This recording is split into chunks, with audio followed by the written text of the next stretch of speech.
মৌচাক বলতেই আমাদের চোখে কি ভাসে? মৌমাছির বাসা, তাই তো? কিন্তু ব্যাপারটা যদি তার চেয়েও অনেক বেশি কিছু হয়, মানে ধরুন এটা একটা ছোট্ট বায়ো ফ্যাক্টরি, যেখান থেকে আমাদের জন্য তৈরি হচ্ছে একের পর এক মূল্যবান সম্পদ। চলুন আজ এই চাকের ভেতরের সেই সম্পদ আর তার পেছনের আসল গল্পটা জানা যাক। শতাব্দীর পর শতাব্দী ধরে মৌচাক থেকে পাওয়া এই জিনিসগুলোকে কিন্তু প্রকৃতির আসল রত্নভাণ্ডার হিসেবেই দেখা হয়েছে। আর এগুলো যে শুধু খাবার তা কিন্তু নয়, এর সাথে জড়িয়ে আছে ইতিহাস, চিকিৎসা, এমনকি আমাদের ঐতিহ্য। তো এই পর্বে আমরা মূলত মৌচাকের 5টা প্রধান সম্পদ নিয়ে কথা বলবো। কি কি সেগুলো?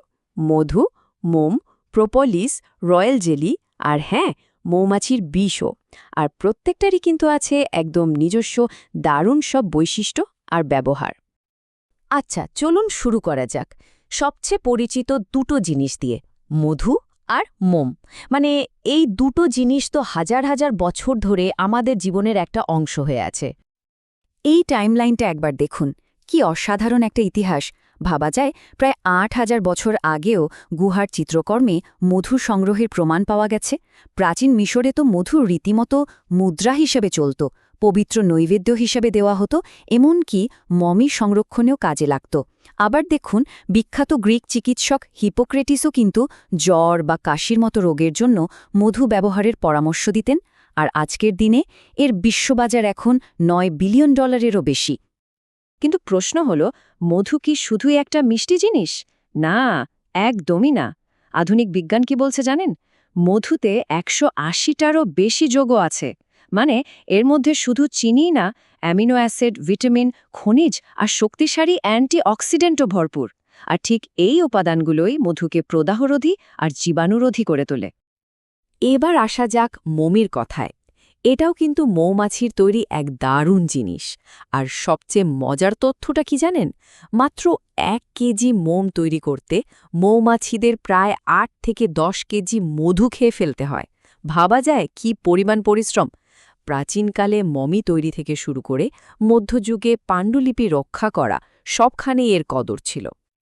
মধু আর মোম তো গেল, কিন্তু এর বাইরেও মৌচাকের ভেতরে যেন একটা আস্ত ঔষধালয় লুকিয়ে আছে। চলুন এবার সেই সব কম পরিচিত কিন্তু দারুণ শক্তিশালী উপাদানগুলো সম্পর্কে একটু জেনে নেওয়া যাক। এই টেবিলটা দেখুন, কি দারুণভাবে পুরো ব্যাপারটা বুঝিয়ে দেয়া হয়েছে। যেমন ধরুন প্রোপোলিস, মৌমাছিরা এটা দিয়ে তাদের চাককে জীবাণুমুক্ত রাখে। আর আমাদের জন্য এটা একটা শক্তিশালী অ্যান্টিব্যাকটেরিয়াল এজেন্ট। তারপর আছে রয়্যাল জেলি, এটা কিন্তু শুধু রানী মৌমাছির খাবার। এটা নিয়ে এখন বার্ধক্যরোধ আর স্নায়ু সুরক্ষার মতো বিষয় গবেষণা চলছে। আর শেষে দেখুন মৌমাছির বিষ, যা ওদের প্রতিরক্ষার অস্ত্র, সেটাই আবার মানুষের আর্থ্রাইটিসের মতো প্রদাহজনিত রোগের চিকিৎসায় কাজে লাগছে। আর এই বিশেষ পণ্যগুলোর অর্থনৈতিক মূল্য কিন্তু একদম ফেলনা নয়। একটা ধারণা করা হচ্ছে যে 2030 সাল নাগাদ এই বাজারটা $1.2 বিলিয়ন ছাড়িয়ে যাবে। মানে বুঝতেই পারছেন এগুলোর গুরুত্ব দিন দিন কতটা বাড়ছে। তবে এই সব কিছুর একটা অন্য পিঠও আছে, একটা অন্ধকার দিক। আমাদের এই ক্রমবর্ধমান চাহিদা মেটাতে গিয়ে যে একটা বড় মূল্য দিতে হচ্ছে, চলুন এবার সেই দিকটা নিয়ে কথা বলা যাক। আসল সমস্যাটা এখানেই পরিষ্কার হয়ে যায়। দেখুন, প্রকৃতিতে মৌমাছিরা কি খায়? নানা রকম ফুলের রেণু আর মধু। আর এটাই ওদেরকে দেয় শক্তিশালী রোগ প্রতিরোধ ক্ষমতা। কিন্তু বাণিজ্যিক খামারে কি হয়? সেখানে বেশি মধু পাওয়ার লোভে ওদেরকে প্রায়ই খাওয়ানো হয় স্রেফ চিনির সিরাপ, যার মধ্যে জরুরি পুষ্টিগুণের কিছুই থাকে না। ফলাফল, মৌমাছিদের রোগ প্রতিরোধ ক্ষমতা একেবারে ভেঙে পড়ে।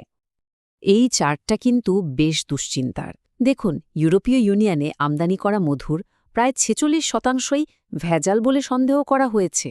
তার মানে কি দাঁড়ালো? তার মানে হলো বাজারে যে মধু পাওয়া যাচ্ছে তার প্রায় অর্ধেকই হয়তো আসল বা বিশুদ্ধ নয়। ব্যাপারটা এখানেই শেষ নয়। বাণিজ্যিক মৌমাছি পালন আমাদের স্থানীয় পরিবেশের ওপরও মারাত্মক ক্ষতিকর প্রভাব ফেলে। এই চার্টটা দেখুন, স্পষ্ট দেখা যাচ্ছে যেখানে বাণিজ্যিক মৌচাক বসানো হয় সেখানে বন্য মৌমাছির আনাগোনা অর্ধেকেরও বেশি কমে যায়। এটা আমাদের জীববৈচিত্র্যের জন্য যে কত বড় একটা হুমকি তা নিশ্চয়ই বলে দিতে হবে না। তাহলে কি কোনো ভালো উপায় নেই? সবটাই কি হতাশাজনক? না, অবশ্যই আছে। এই সমস্যা থেকে বেরিয়ে আসার জন্য একটা আশার আলো কিন্তু দেখা যাচ্ছে।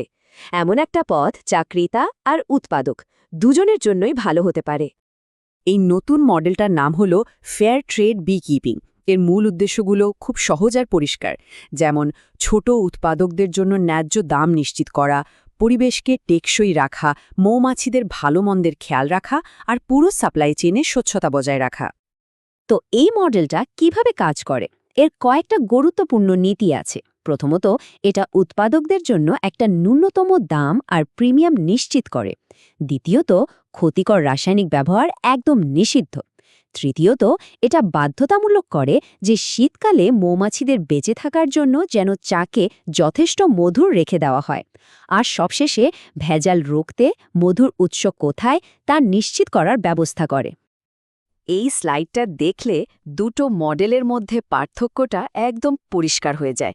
একদিকে আছে শিল্পভিত্তিক মৌমাছি পালন, যেখানে একটাই লক্ষ্য যত বেশি সম্ভব উৎপাদন, আর অন্যদিকে আছে ফেয়ার ট্রেড মডেল, যেখানে সবচেয়ে বেশি গুরুত্ব দেওয়া হয় মৌমাছির কল্যাণ, প্রাকৃতিক পরিবেশ আর নৈতিকতাকে।